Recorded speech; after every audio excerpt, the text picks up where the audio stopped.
حرا بتلك القيود إذا كنت بالله مستعصما فماذا يضيرك كيد العبيد فماذا يضيرك كيد العبيد أخي أنت بر وراء السدود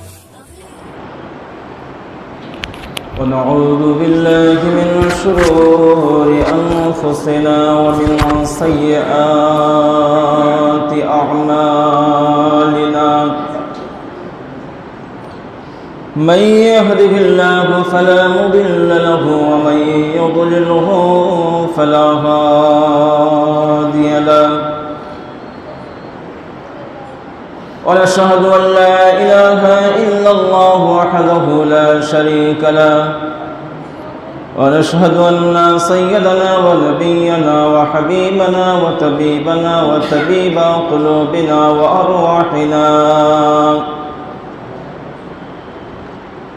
وأرواحنا وسندنا وسيدنا وعلى آل محمد عبده ورسوله صلى الله عليه وسلم الذي أرسله بالحق بشيرا ونذيرا وداعيا إلى الله بإذنه وسراجا منيرا فقد قال الله تبارك وتعالى في القرآن المجيد والفرقانه الحميد أعوذ بالله من الشيطان الرجيم بسم الله الرحمن الرحيم إما يبلغن عندك الكبر أحدهما أو كلاهما فلا تقل لهما أف ولا تنهرهما وقل لهما قولا كريما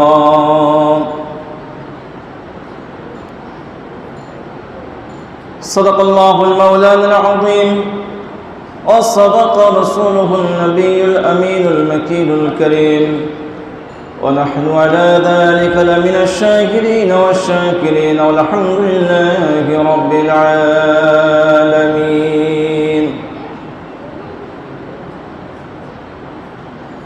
بسم الله الرحمن الرحيم إن الله وملائكته يصلون على النبي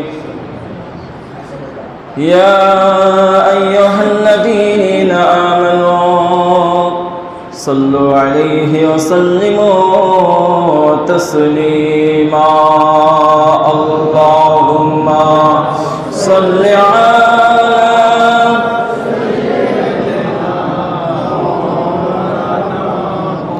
وعلى آل سيدنا محبت شد پڑھن اللهم صل على سيدنا مولانا محمد وعلى آل سيدنا مولانا کہ محمد سے وفا صلی اللہ علیہ وسلم تو نے تو ہم تیرے ہیں یہ جہاں چیز کیا ہے لوح و قلم تیرے ہیں بلاغ العلا بکمالہ کشف الدجا بجمالہ حسنت جميع خصاله صلوا عليه وآله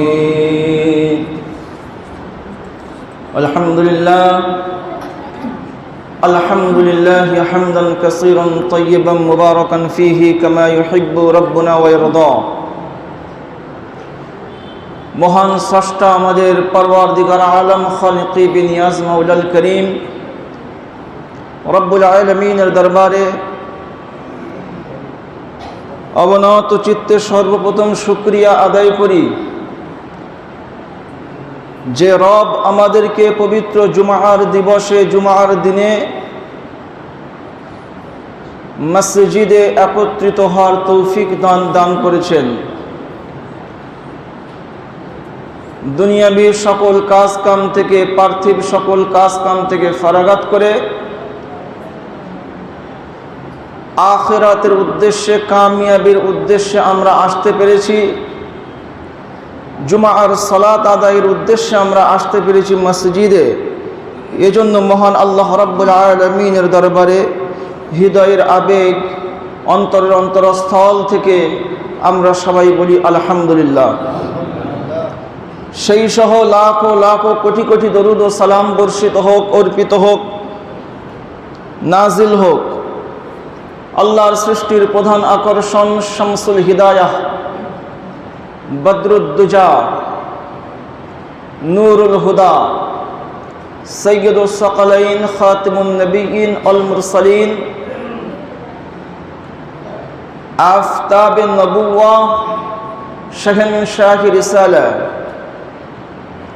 শাফিঈ মাহশর, সাকিয়ে কৌসর, আহমদ মুখতার, সৈয়দুল কৌনাইন, আখিরুন নবী, নবীউল উমাম, আহমদ মুজতবা মুহাম্মদুর রাসূলুল্লাহ সাল্লাল্লাহু আলাইহি ওয়াসাল্লামের কদমে রিসালাতে আমাদের পক্ষ হতে লাখো লাখো কোটি কোটি দরুদ ও সালামের নজরানা। সবাই বলেন আল্লাহুম্মা আমিন। সম্মানিত মুসল্লিয়ান ইকরাম, আল্লাহর ঘরের মেহমান, আমি পবিত্র কোরআনুল কারীম থেকে একটি আয়াতে কারিমা তিলাওয়াত করেছি। ইনশাআল্লাহ সংক্ষেপে তার উপরে কিছু কথা বলার চেষ্টা আমি করব। আল্লাহ তাআলার কাছে আমি তৌফিক ভিক্ষা চাই। আল্লাহ তাআলা আমাকে সুন্দরভাবে আপনাদেরকে বুঝিয়ে বলার, উপস্থাপন করার তৌফিক দান করেন, ক্ষমতা দান করেন। সেই সহ আপনারাও শুনে যাতে আমল করতে পারেন, শুনে যাতে মনে রাখতে পারেন, তার উপরে চলতে পারেন। আল্লাহ তাআলার দরবারে এই আশা রাখি। সবাই বলুন আল্লাহুম্মা আমিন। সম্মানিত মুসল্লিয়ান কিরাম, আল্লাহ রাব্বুল আলামিন পবিত্র কোরআনুল কারীমের মধ্যে বলছেন, ইম্মা ইয়াবলুগান্না ইনদাকাল কিবরা আহাদুহুমা আও কিলাহুমা ফালা তাকুল লাহুমা উফফি ওয়ালা তানহারহুমা وقل لهما قولا كريما واخفض لهما جناح الذل من الرحمة وقل رب ارحمهما كما ربياني صغيرا।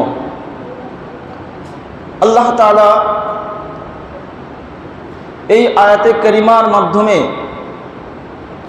উম্মতে মুহাম্মাদি বিশ্ববাসীর কাছে পিতামাতার মর্যাদা, পিতামাতার ভক্তি শ্রদ্ধা সন্তানের কেমন হওয়া উচিত, একটা মাপ পরিমাপ মানুষকে সংক্ষেপে বুঝিয়েছেন। এক সাহাবী আল্লাহর প্রিয় নবী সাল্লাল্লাহু আলাইহি ওয়াসাল্লামের কাছে আসলেন। এসে জিজ্ঞাসা করলেন, ইয়া রাসূলুল্লাহ সাল্লাল্লাহু আলাইহি ওয়াসাল্লাম,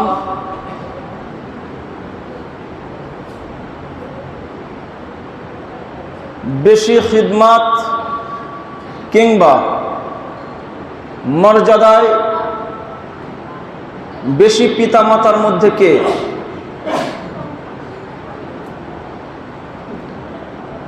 আল্লাহ রাসূল সাল্লাল্লাহু আলাইহি ওয়াসাল্লাম বললেন, ওয়া উম্মুকা।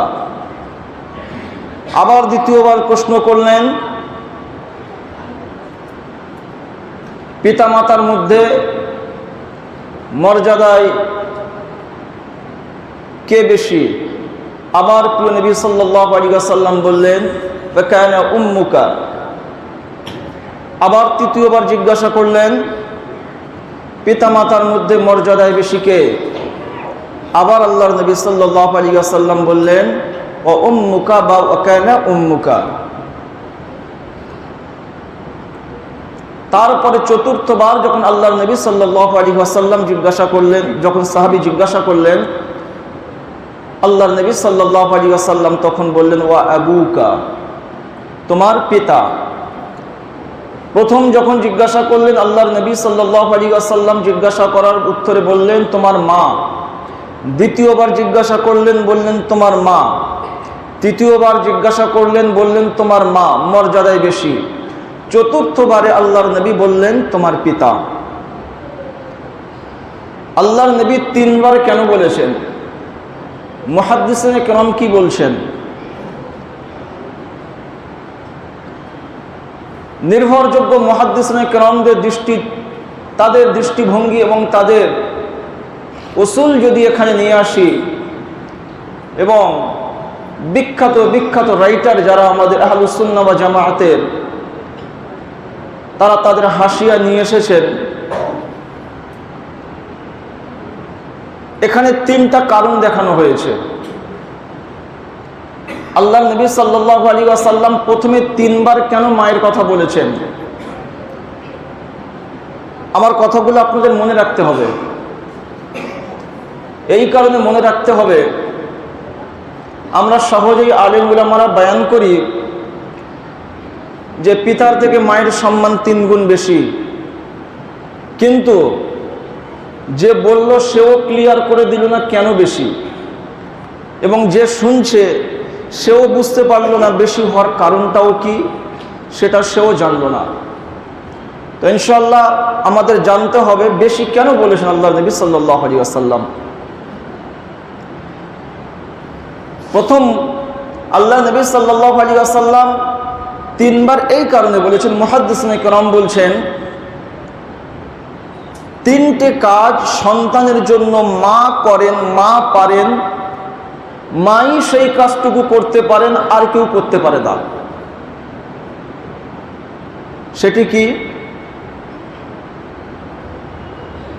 আল্লাহর নবী সাল্লাল্লাহু আলাইহি ওয়াসাল্লাম বললেন, সন্তান যখন মায়ের পেটে আসে, এটি মাই পেটে ধারণ করেন, পিতা পেটে ধারণ করতে পারে না। একটা সন্তান মায়ের পেটে থাকাকালীন অবস্থায় মায়ের কি প্রতিক্রিয়া, কি অবস্থা হতে পারে, কোন সময়ের মধ্যে থেকে যান, কেমন অবস্থার মধ্যে থেকে যান, একমাত্র মাই ভালো জানেন। আল্লাহ নবী বললেন, একটা সন্তান যখন মায়ের পেটে থাকে, এটা মায়েরই পেটে থাকে, বাবার পেটে থাকার ক্ষমতা রাখে না। 1 নম্বর কারণ। 2 নম্বর কারণ, দ্বিতীয়বার উম্মুকা বলার কারণ হলো প্রসব যন্ত্রণা, ডেলিভারির যন্ত্রণা মাই ভোগ করেন, পৃথিবীর কেউ ভোগ করেন না। আল্লাহ নবী সাল্লাল্লাহু আলাইহি ওয়াসাল্লাম বললেন, যদি কোনো মহিলা, যদি কোনো নারী সন্তান প্রসব করতে গিয়ে ডেলিভারি টাইমে যদি ইন্তেকাল করে যায়, মারা যায়, আল্লাহর নবী বললেন ওই নারী, ওই রমণী জান্নাতের দরজায় পৌঁছে গেল। ওই ব্যক্তির জন্য আল্লাহ রাব্বুল আলামিন শাহাদাতের মর্যাদা দান করে দিল। তৃতীয় কারণ হলো সন্তান জন্মের পরপরই সন্তান যে লিকুইড খাবারটা খায়, এটা মাই দিতে পারেন, পিতা দিতে পারেন না। 3টে কারণ এখানে মুফাসসিরিনে কেরাম এনেছেন।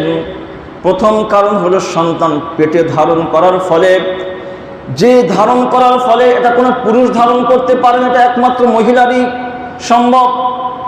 দ্বিতীয়ত, প্রসব যন্ত্রণা, ডেলিভারি টাইমে যে সময়ের মধ্য দিয়ে মা অতিক্রম করেন, যে সমস্যা, যে সকল প্রবলেমের মধ্যে থেকে মা সময় অতিবাহিত করেন, এটা পুরুষ বুঝতে পারেন, এটা মাই বুঝতে পারেন।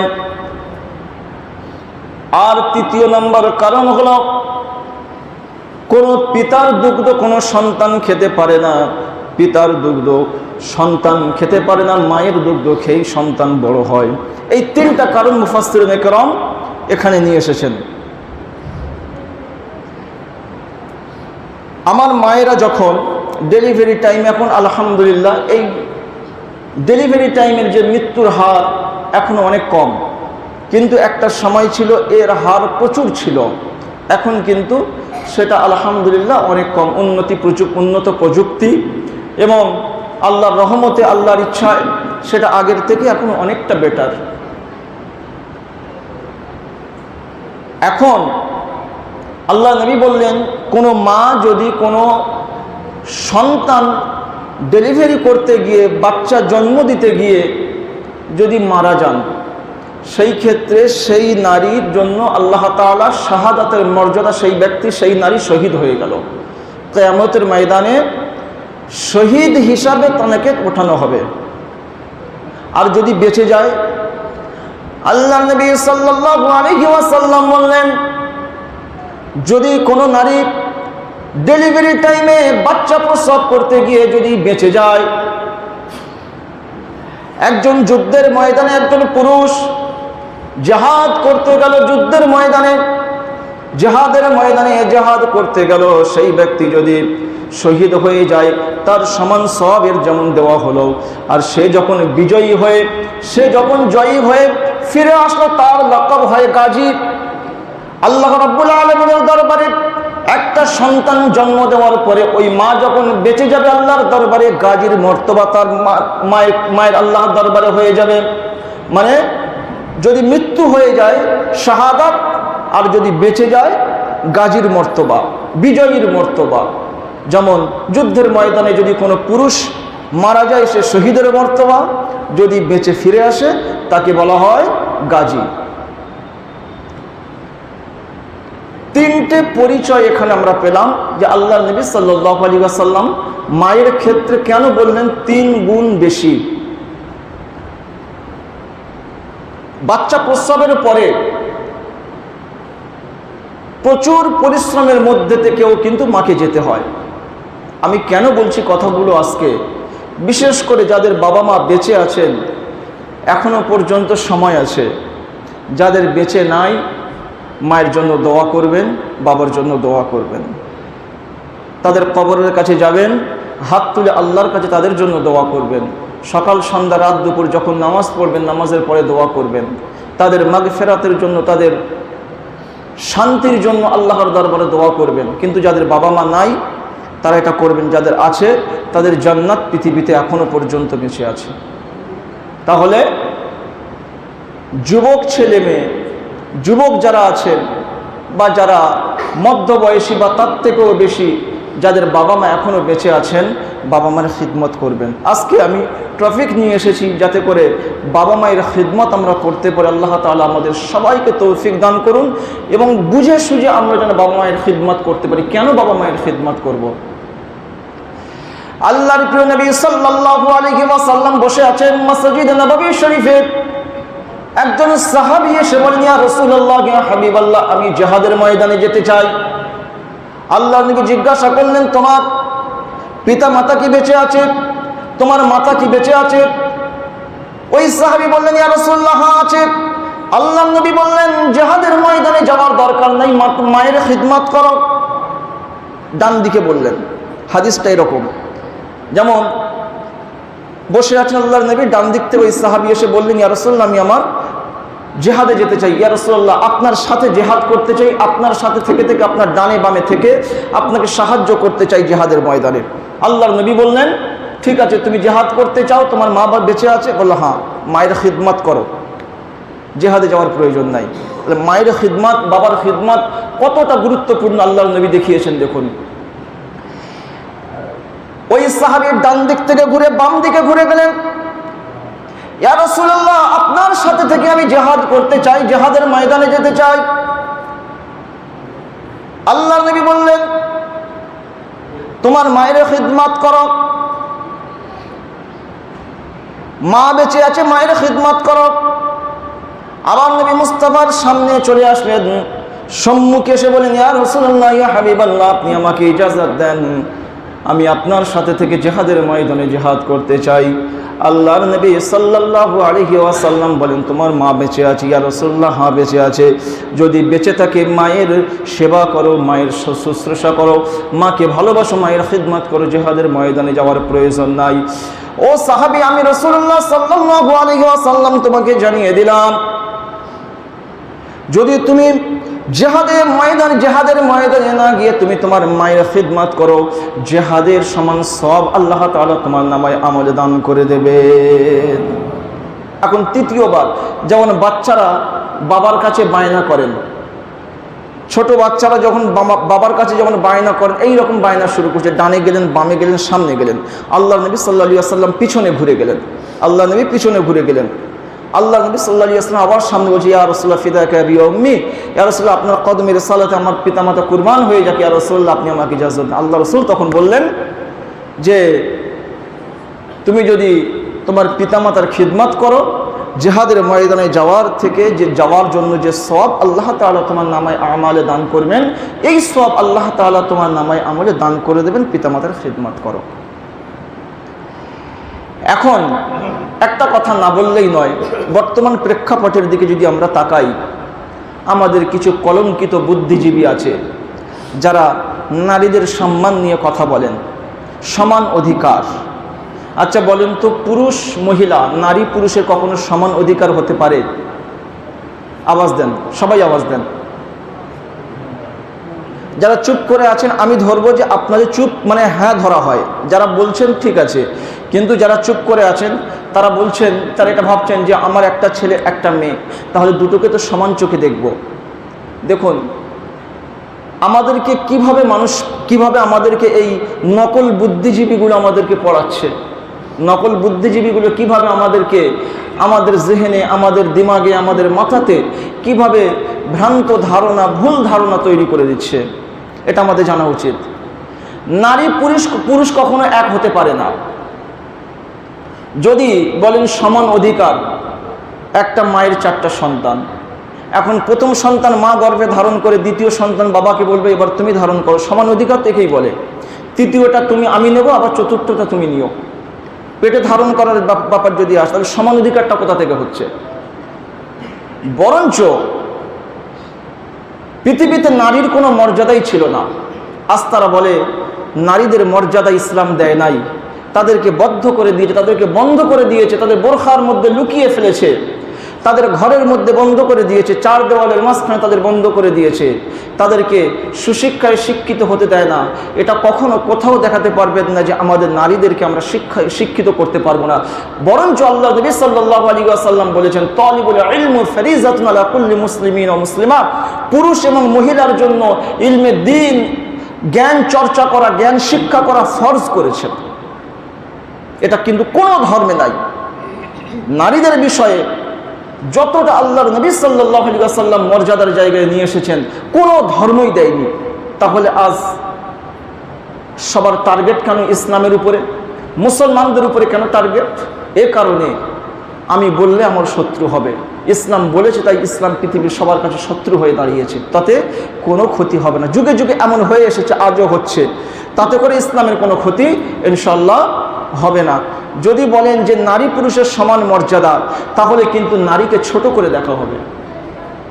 নারী পুরুষের সমান মর্যাদার কথা যদি বলেন, তাহলে নারীকে ছোট করে দেখা হবে। নারী পুরুষ কখনো সমান হতে পারে না, বরঞ্চ কিছু কিছু ক্ষেত্রে নারীর মর্যাদা পুরুষের থেকে অনেক বেশি। নারীর মর্যাদা পুরুষের থেকে অনেক বেশি। সমান কোথায়? পৃথিবীতে যত ওলি, আউলিয়া, গওস, কুতুব, আবদাল, আওতাদ, নবী, রসুল, পয়গম্বর পৃথিবীতে যত এসেছে, সবাই তো নারীর গর্ভে জায়গা নিয়েছে, নারীর গর্ভ হতে পৃথিবীতে এসেছে। পুরুষ কি এটা করেছে? পুরুষ তো করে নাই।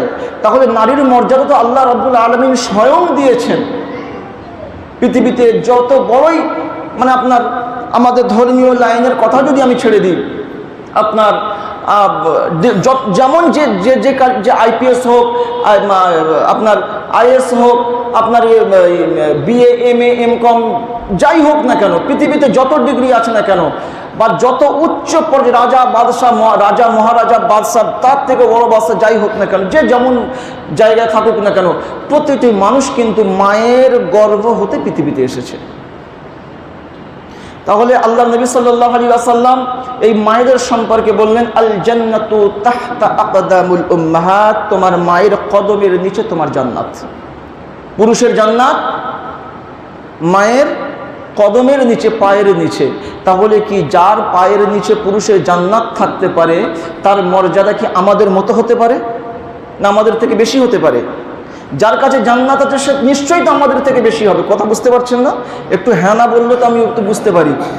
তাহলে এটা তো ক্লিয়ার যে আল্লাহ নবী সাল্লাল্লাহু আলাইহি ওয়াসাল্লাম মায়ের পায়ের নিচে যখন জান্নাতের কথা বলেছেন, তাহলে নিশ্চয়ই মহিলাদের, মায়েদের সম্মান, নারী জাতির সম্মান অনেক বেশি আমাদের থেকে কিছু কিছু ক্ষেত্রে। কিন্তু ওই নারীর কোনো সম্মান নাই যে নারী শরিয়াত বিরুদ্ধচারণ করে, শরিয়াতের বাইরে গিয়ে নিজের শরীরকে প্রদর্শন করে, শরিয়াতের বিরুদ্ধে গিয়ে বিভিন্ন রকমের অঙ্গভঙ্গি করে পৃথিবীকে মনোরঞ্জন করে এন্টারটেনমেন্ট দিল, ওই নারীর কোনো সম্মান ইসলাম দেয় নাই। তাছাড়া প্রতিটি নারীর সম্মান ইসলাম দিয়েছে, প্রতিটি নারীর সম্মান ইসলাম দিয়েছে। আর এই সমস্ত নারীদেরকে কিয়ামতের ময়দানে আল্লাহর নবী বলেছেন জিনাকারীদের কাতারে শামিল করা হবে। তাহলে তাদের সম্মান ইসলাম দেয় নাই, পৃথিবীই নাই। তাহলে আজ যে সমস্ত বুদ্ধিজীবীরা বলেন যে ইসলাম নারীর সম্মান দেয় নাই, নারীর মর্যাদা দেয় নাই, তাহলে সম্পূর্ণ ভুল কথা। আপনারা এটুকু বলবেন, যদি কখনো শোনেন যে এটুকু বলবেন, সমান অধিকার তো দূরের কথা, ইসলাম নারীর মর্যাদা পুরুষের থেকে 3 গুণ বেশি দিয়েছেন। সমান তো দূরের কথা, ইসলাম নারীর মর্যাদা পুরুষের থেকে 3 গুণ বেশি দিয়েছে। আল্লাহর নবীর এই হাদিস শরীফটি আপনারা শুনিয়ে দেবেন, তাহলে ক্লিয়ার হয়ে গেল। এখন আমরা যারা পিতা মাতা যখন আমরা পেয়েছি, এক সাহাবী এসে বললেন, ইয়া রাসূলুল্লাহ সাল্লাল্লাহু আলাইহি ওয়াসাল্লাম, এখন আপনার পিতা নাই, মাতা নাই, কি বলবেন?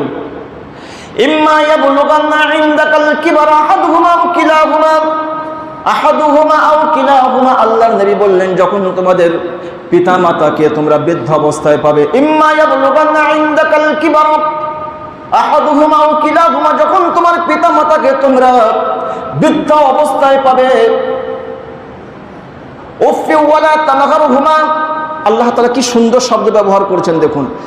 একজন ইংলিশ জবানের মানুষ, বাংলা জবানের মানুষ, হিন্দি জবানের মানুষ, ফার্সি জবানের মানুষ, আরবি জবানের মানুষ, হিব্রু জবানের মানুষ, স্প্যানিশ জবানের মানুষ, যে যেই ভাষায় বলুক না কেন, কষ্ট পেলে শব্দটা ব্যবহার করে উফ। কষ্ট পেলে এই শব্দটা ব্যবহার করে উফ, মানে কি হঠাৎ কিছু লেগে উফ। এই শব্দটা কিন্তু প্রতি জবানের মানুষ ব্যবহার করে, সে যার ল্যাঙ্গুয়েজ যে হতে পারে, যে ভাষার মানুষ হোক না কেন, যে ধর্মের হোক না কেন, যে বর্ণেরই হোক না কেন, সাদা ফর্সা বিভেদ কোনো কিছুই নাই এখানে, যে রকমের মানুষ হোক না কেন, এখানে ভাষা ব্যবহার করছে কি উফ। আল্লাহ তাআলা এইরকম একটা কি সুন্দর ভাষা এখানে ব্যবহার করেছেন। আল্লাহ তাআলা বললেন, ইম্মা ইয়াবলুগান্না ইনদাকাল কিবারা আহাদুহুমা, যখন তুমি তোমাদের পিতা মাতাকে বৃদ্ধ অবস্থায় পাবে, তাদের বয়োজ্যেষ্ঠ অবস্থায় তুমি পাবে, উফি ওয়ালা তানহারহুমা, খবরদার খবরদার তাদের সম্পর্কে তুমি উফ শব্দটিও ব্যবহার করবে না। শীতের রাতে বাবা আপনার কাশি, বারবার কাশছেন, আপনার ঘুম ডিস্টার্ব হয়েছে, এই কথাটা খবরদার খবরদার বলবেন না। উফ, কি করছেন, সারা রাত ঘুমাতে দিচ্ছেন না, আল্লাহ তাআলা কিন্তু নিষেধ করেছেন উফ শব্দ যেন না ব্যবহার হয়। সামনে কেউ মুফাসসিরিনে কেরাম বলছেন উফ কি আপনার পিতার সম্মুখে বললেই কি আপনি আল্লাহ নারাজ হবেন? ফাআইনাল্লাহ, পৃথিবী যখন ঘুমায় আল্লাহ জাগ্রত, আল্লাহ জেগে আছে। লা তাখুযুহু সিনাতুন ওয়ালা নাওম, আল্লাহ তো কখনো ঘুমান না। হাইয়ুন কাইয়ুম, আল্লাহু লা ইলাহা ইল্লা হুয়াল হাইয়ুল কাইয়ুম লা তাখুযুহু সিনাতুন ওয়ালা নাওম, আল্লাহর ঘুম নাই, তন্দ্রা নাই, আল্লাহর মরদ নাই, আল্লাহ সব সময় জীবিত। আল্লাহ তাআলা ছিলেন, আল্লাহ তাআলা আছেন, আল্লাহ তাআলা থাকবেন। ফাআইনাল্লাহ, আল্লাহর চোখ সব সময় জেগে আছে। তাহলে আপনি যদি পিতার সম্মুখে পিতাকে ধমক দেন, পিতার সম্মুখে উফ শব্দ ব্যবহার করেন, বা বুড়া বুড়ি শব্দ, এই সমস্ত শব্দগুলো ব্যবহার করবেন, এমন কোনো শব্দ ব্যবহার করা যাবে না যা আপনার পিতা আপনার মাতা কষ্ট পায়। আল্লাহ তাআলা তাই কি সুন্দর ভাষায় বললেন, উফি ওয়ালা তানহারহুমা ওয়া কুল লাহুমা কওলান কারীমা। তাদের সাথে সদাচরণ করবে, তাদের সাথে বিনয়ের সাথে পেশ আসবে। খবরদার উফ শব্দ বিরক্ত হয়ে ব্যবহার করবে না। আর যখন তারা বৃদ্ধাবস্থায় চলে যাবে, উফিদ ওয়ালা তানহারহুমা ওয়া কুল লাহুমা কাওলান কারীমা ওয়াখফিদ লাহুমা জানাহাদ যুল্লি মিনার রাহমা ওয়া কুর রাব্বিরহামহুমা কামা রাব্বায়ানি সাগীরা।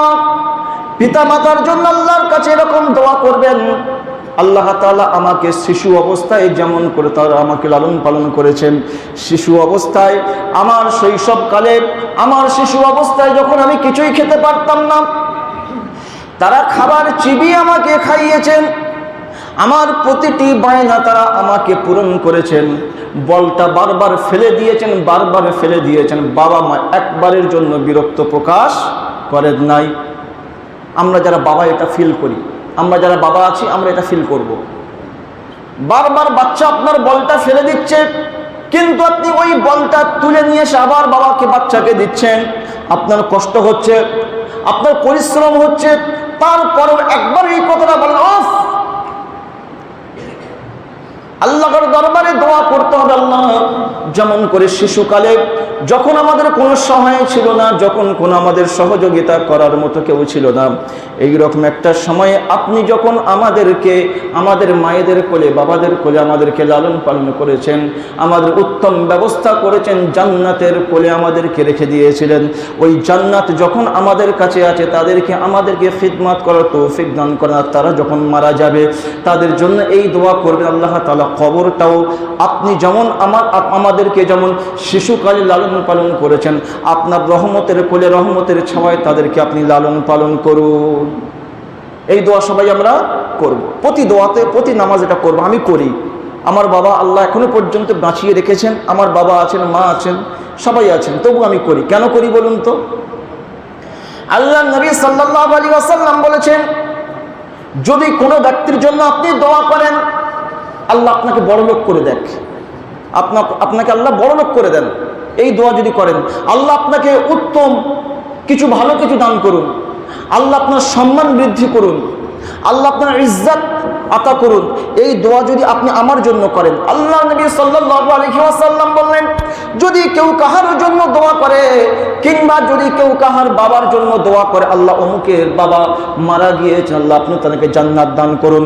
আল্লাহ রাব্বুল আলামিনের নবী সাল্লাল্লাহু আলাইহি ওয়াসাল্লাম বলছেন, ওই ব্যক্তির পিতামাতা যদি কবরে যেয়ে থাকে, ওই ব্যক্তি যে দোয়া করছে অপরের জন্য, ওই ব্যক্তির বাবা মা যদি কবরে থেকে থাকে, সর্বপ্রথম তার বাবা মাকে মাফ করা হয়, তারপরে যার জন্য দোয়া করলো তার। আমি যদি আপনার বড় হওয়ার জন্য দোয়া করি, আল্লাহ তাআলা বলছে, বান্দা সর্বপ্রথম আমি তোমার মর্যাদা বৃদ্ধি করব, তারপরে তার। কথাগুলো বুঝতে হবে। তাহলে আমি কেন দোয়া করি? আল্লাহ তাআলা যাতে আমার বাবা মায়ের মৃত্যুর পরে, তাদের ইন্তেকালের পরে তাদেরকে যাতে এই রকম অবস্থায় দান করেন। আল্লাহর কাছে কি নেকি কি আজ আছে কালকে মাইনাস হতে পারে, ব্যাংকে টাকা রেখেছেন কালকে ডিস্ট্রয় হতে পারে, সেটা নষ্ট হতে পারে, ধ্বংস হয়ে যেতে পারে। সরকার বলে দিয়েছে কোটি কোটি টাকা থাকলেও আপনি আর পাবেন না, সব চলে যাবে। এরকম কোনো ব্যবস্থা তো আল্লাহর দরবারে নাই। আল্লাহ বলেছেন, বান্দা তুমি যা কামাই করলে, মরণ যেদিনকে তোমার চোর হলো সেই দিন পর্যন্ত তোমার থেকে যাবে, কিয়ামতের ময়দানে তার হিসাব নিয়ে তুমি জান্নাত এবং জাহান্নামের ফয়সালায় যাবে। জান্নাত এবং জাহান্নামের ফয়সালা ওই জায়গা হবে। তাহলে আমরা পিতা মাতার জন্য দোয়া করব, আল্লাহ তাআলার শেখানো দোয়া করব, আল্লাহ তাআলা যারা শিখিয়েছেন এই দোয়াই আমরা করব। প্রতি নামাজে আমরা দোয়া করব। উফিদ ওয়ালা তানহারহুমা কুল লাহুমা কাওলান কারীমা ওয়াখফিদ লাহুমা, এখান থেকে আমরা করব ওয়াখফিদ লাহুমা জানাহাদ যুল্লি মিনার রাহমা। যদি এতটা না পারি এই দোয়াটুকু পড়ব, ওয়াকুর রাব্বিরহামহুমা কামা রাব্বায়ানি সাগীরা। রাজি আছি? এই দোয়াটা ইনশাআল্লাহ আমরা সবাই করব। এটা মায়ের জন্য বাবার জন্য সবথেকে উত্তম দোয়া, কুরআনি দোয়া, কোরআনুল কারীমের দোয়া, আল্লাহ তাআলার শেখানো দোয়া, নবী মুস্তাফার শেখানো দোয়া। তাহলে এর থেকে আল্লাহ যেটা শেখান, আল্লাহ যেটা দেন, তার থেকে ভালো কিছু আর হতে পারে না। আল্লাহ তাআলা যে পন্থাটা আমাদেরকে দিয়ে দিয়েছেন, সেই রাস্তায় আমরা ইনশাআল্লাহ বাবা মায়ের জন্য দোয়া করব আল্লাহর কাছে। দরুদ শরীফ, আল্লাহুম্মা সাল্লি আলা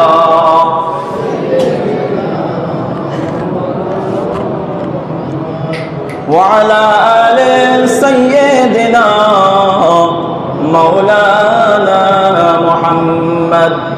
এখন গেল আমরা পিতামাতার খিদমত করলাম, এখন না করলে কি হবে? আল্লাহ রাসূল সাল্লাল্লাহু আলাইহি ওয়াসাল্লাম বললেন, যখন তোমরা জান্নাতের বয়ান করবে জাহান্নামের ভয়টাও একটু তার সাথে রেখো। তার কারণ জান্নাতের নাজ ও নিয়ামতের আলোচনা করলে মানুষ ফুলে যাবে, কিন্তু জাহান্নামটা যে পাশে আছে সেটার ভয়টাও মানুষকে জানিয়ে দিও। জাহান্নামের আলোচনা করলে মানুষ নিরাশ হয়ে যাবে, তাহলে তাকে জান্নাতের আলোচনা করে তাকে একটু আশাটাও দেখিয়ে রেখো। কথা বুঝছেন? শুধু জাহান্নামের আলোচনা করা যাবে না, শুধু জান্নাতের আলোচনা করা যাবে না। ঠিক যে কোনো একটা আলোচনা করলে উভয় আলোচনা করে ব্যালেন্স করতে হবে। এখন আপনারা যারা পিতামাতার খিদমত করলে এই হবে সেই হবে, সেটা তো আমরা শুনলাম। আল্লাহ নবী যা বলেছেন, হাদিস শরীফ বলেছেন জান্নাত পাবো, আল্লাহ তাআলা আল্লাহ রাসূল বলেছেন, অনেক কথা তো আমরা শুনলাম। এখন যদি না করেন তার পরিণাম কি আছে?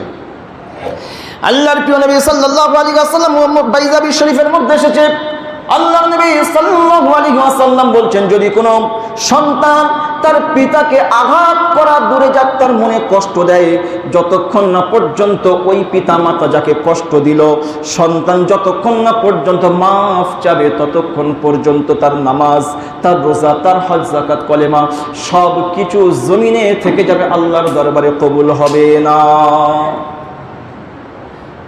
এখন পিতামাতাকে কষ্ট দিয়ে আপনি নামাজ পড়বেন, হবে না।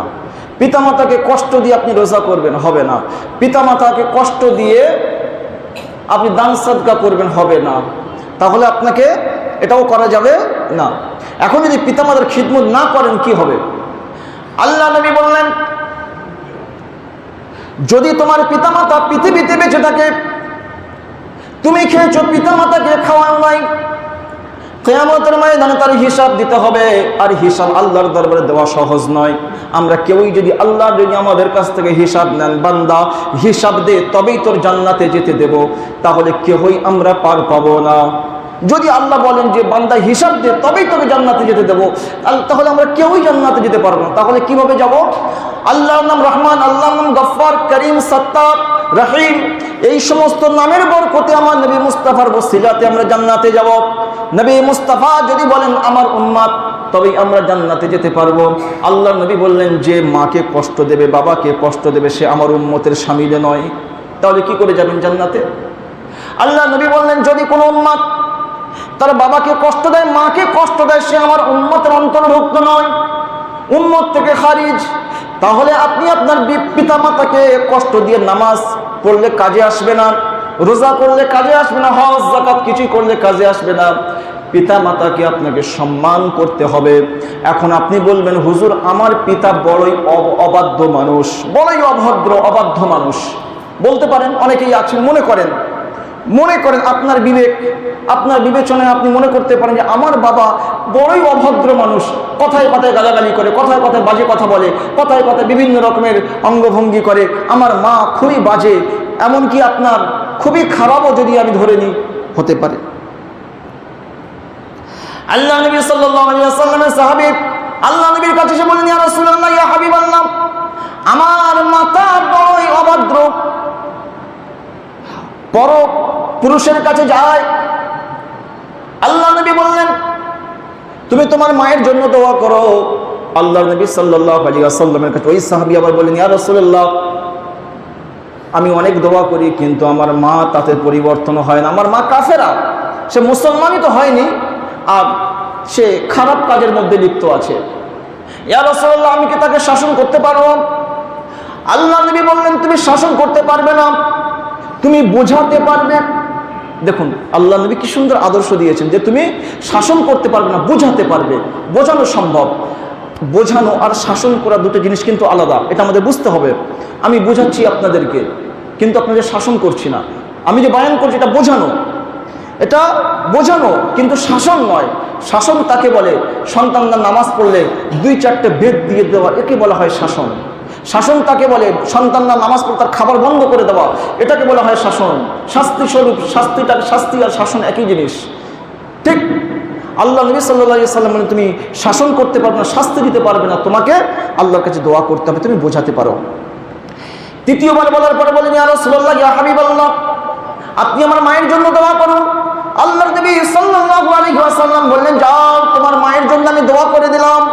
ওই সাহাবী দৌড়াতে লেগেছেন মসজিদ নববী শরীফ থেকে বার হয়ে, দৌড়াতে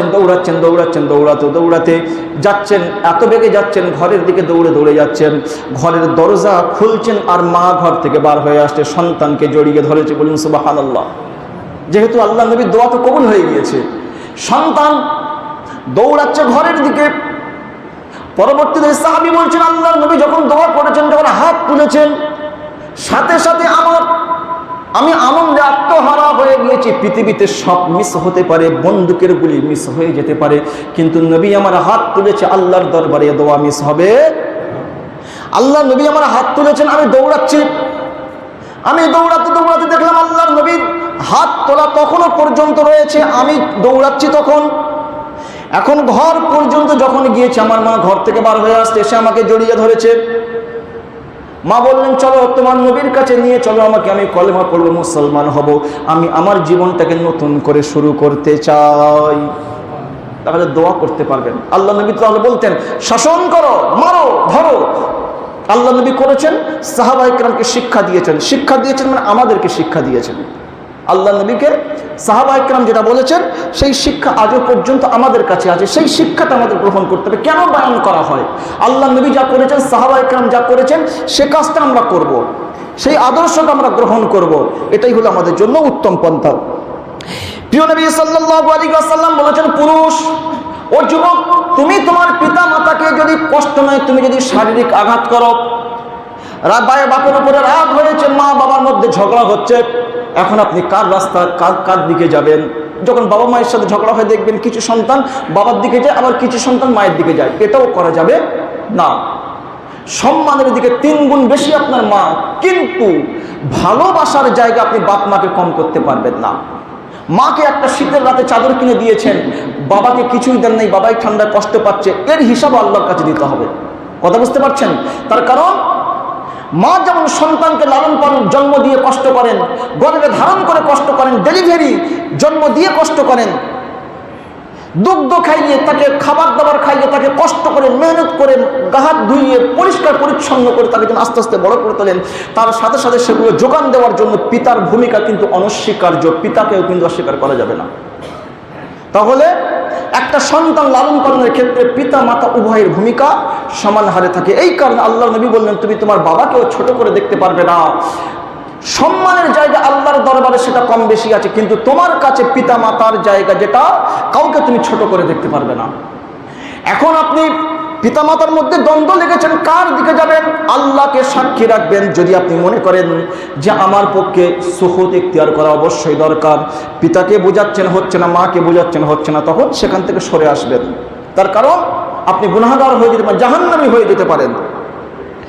এখন তাদেরকে আপনাকে কনসালটেশন, একটা ডিসকাশনের মাধ্যমে নিয়ে আসতে হবে, তাদেরকে বোঝাতে হবে, বুঝিয়ে একটা জায়গা সুন্দর একটা তাদের পরিবেশ তৈরি করে একটা যাতে করে মীমাংসা হয়, সেই জায়গায় নিতে হবে। এখন আপনি বাবার সাথে মাকে বেশি ভালোবাসেন, বাবার সাথে মায়ের ঝামেলা হচ্ছে, বাবাকে 2টা ঘুষি মেরে দিয়েছেন, তার পরিণাম কি আছে? আপনি কথাই বলতে পারবেন, উফ শব্দ ব্যবহার করতে পারবেন না, আপনি জাহান্নামে চলে যাবেন। আল্লাহর কোরআন বলছে। তাহলে আপনি যদি মারেন কি হবে? আল্লাহ নবী বললেন, যদি কোনো ব্যক্তি তার মায়ের গায়ে হাত তোলে, বাবার গায়ে হাত তোলে, আল্লাহ নবী সাল্লাল্লাহু আলাইহি ওয়াসাল্লাম বলছেন যে পুলসিরাতের পুল পার হয়ে জান্নাতের মধ্যে যেতে হয়। পুলসিরাতের পুল পার হয়ে জান্নাতে যেতে হবে। প্রতি ব্যক্তি জান্নাতি হোক আর জাহান্নামী হোক, সবাইকে পুলসিরাতের পুল পার হতে হবে। কারোর চোখ বন্ধ করবে, পার হয়ে যাবে, আবার কারোর হাজার হাজার বছরের রাস্তা হয়ে যাবে। কেউ মাঝখানে পড়বে, কেউ শুরুতেই পড়বে, কেউ শেষে গিয়ে পড়বে। তার নিচে আছে জাহান্নাম, আল্লাহর জাহান্নাম। আল্লাহ নবী বললেন, যদি কোনো ব্যক্তি, যদি কোনো উম্মত আমার পিতা মাতার গায়ে হাত দেয়, কষ্ট দেয়, আঘাত করে, শারীরিক আঘাত করে, আল্লাহ নবী বললেন ওই ব্যক্তি জান্নাতে যেতে পারবে না। জান্নাতে যাওয়ার রাস্তায় পুলসিরাতের পুল ছিঁড়ে সে ওই জায়গায় পড়ে যাবে, দ্বিখণ্ডিত হবে, 2 টুকরা হবে, 2 টুকরা হয়ে জাহান্নামের তলদেশে সে নিক্ষিপ্ত হয়ে যাবে। সতর্ক, সাবধান, সাবধান। পিতামাতাকে যারা কষ্ট দিয়েছেন, আজকেই গিয়ে পিতামাতার হাত দিয়ে দোয়া, আপনি ক্ষমা চেয়ে নেন। কখন কোন সময় চলে যাবে? আল্লাহ নবী বললেন যে তোমার পিতামাতা যদি বেঁচে থাকে, তাহলে তোমার জান্নাত পৃথিবীতে বেঁচে আছে। পিতামাতা যদি বেঁচে থাকে তোমার জান্নাত পৃথিবীতে বেঁচে আছে। সম্মানিত মুসলমান, আজকে আমি আপনাদেরকে পিতামাতার খিদমত সম্পর্কে যতটুকু সম্ভব হলো শোনালাম। অনেক বড় আলোচনা, সংক্ষেপে যতটুকু পেরেছি আপনাদের শুনিয়েছি। আপনারা আমল করবেন। আল্লাহ তাআলা সবার প্রথমে আমাকে আমল করার তৌফিক দান করেন, সেই সহ আপনাদেরকেও আমল করার তৌফিক দান করুন। সবাই বলুন আল্লাহুম্মা আমিন। কাতার সোজা করে দেন, সুন্নাত পড়েন।